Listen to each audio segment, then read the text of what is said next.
দীর্ঘ 10 কিলোমিটার পায়ে হেঁটে খড়ি নদী থেকে জল তুলে 8 থেকে 80 বয়সের সকলেই জল ঢাললেন মহাপ্রভুর মন্দিরে। নগর কীর্তনের মধ্য দিয়ে পথচারী মানুষকে মনোরঞ্জন করছে মহাপ্রভুর ভক্তরা। আনন্দে মেতে উঠেছে পূর্ব বর্ধমানের ভাতারের নীলডাঙ্গা গ্রামবাসী বৃন্দ। উদ্যোক্তারা জানান, দীর্ঘদিনের স্বপ্ন ছিল তাদের এই মহাপ্রভুর মন্দির নির্মাণ। আটচালা থেকে শুরু করে আজকের দিনে এই মহাপ্রভু মন্দিরের শুভ উদ্বোধন হয়েছিল 1 বছর আগে। এলাকার মানুষজন ছাড়াও এই মন্দির নির্মাণে যথেষ্ট সহযোগিতার হাত বাড়িয়ে দিয়েছিলেন এলাকার সমাজসেবী নয়ন সামন্ত। তাই আজকের দিনে গ্রামবাসী থেকে মহাপ্রভুর ভক্তরা উলু ও শঙ্খধ্বনির মধ্য দিয়ে চন্দনের ফোঁটা পরিয়ে বরণ করে নিলেন সমাজসেবী নয়ন সামন্তকে। এছাড়াও তারা জানান, সারা বছরই যে কোনো সমাজসেবামূলক কাজের সঙ্গে তিনি যুক্ত থাকেন।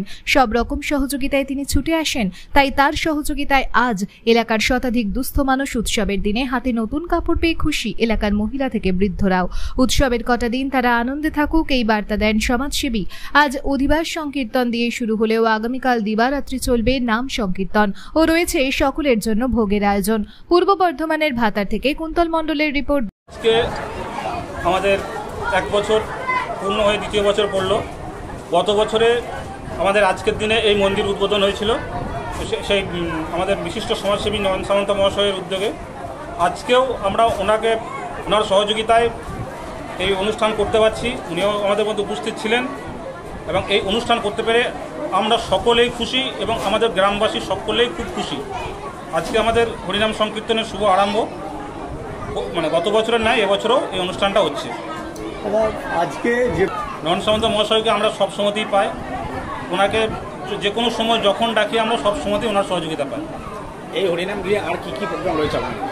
এই হরিনাম ঘিরে আমাদের আজকে অধিবাস সংকীর্তন আছে, কালকে সারাদিন নাম সংকীর্তন, রাত্রে কীর্তন গান, তারপরের দিন প্রায় 1200 থেকে 1500 লোকের মহোৎসব আছে। মানে গোটা গ্রাম, শুধু আমাদের নীলডাঙ্গা গ্রাম না, মহড়া নীলডাঙ্গা সমস্ত গ্রাম মিলেই এখানে মহাভোগ হবে। কি নাম আপনার? আমার নাম সঞ্জয় ঘোষ।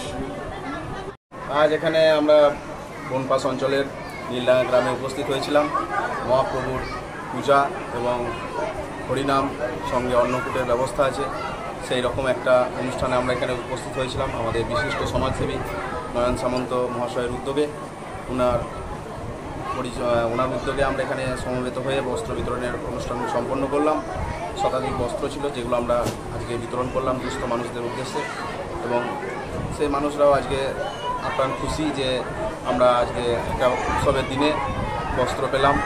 সেই নিয়েই আমরা এখানে উপস্থিত হয়েছিলাম।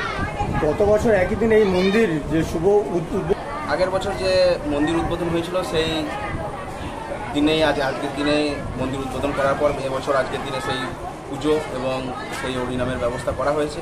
সেইভাবেই অনুষ্ঠান চলছে। আগের বছর যেভাবে অনুষ্ঠান হয়েছিল এই বছরও সেইভাবেই অনুষ্ঠান চলছে।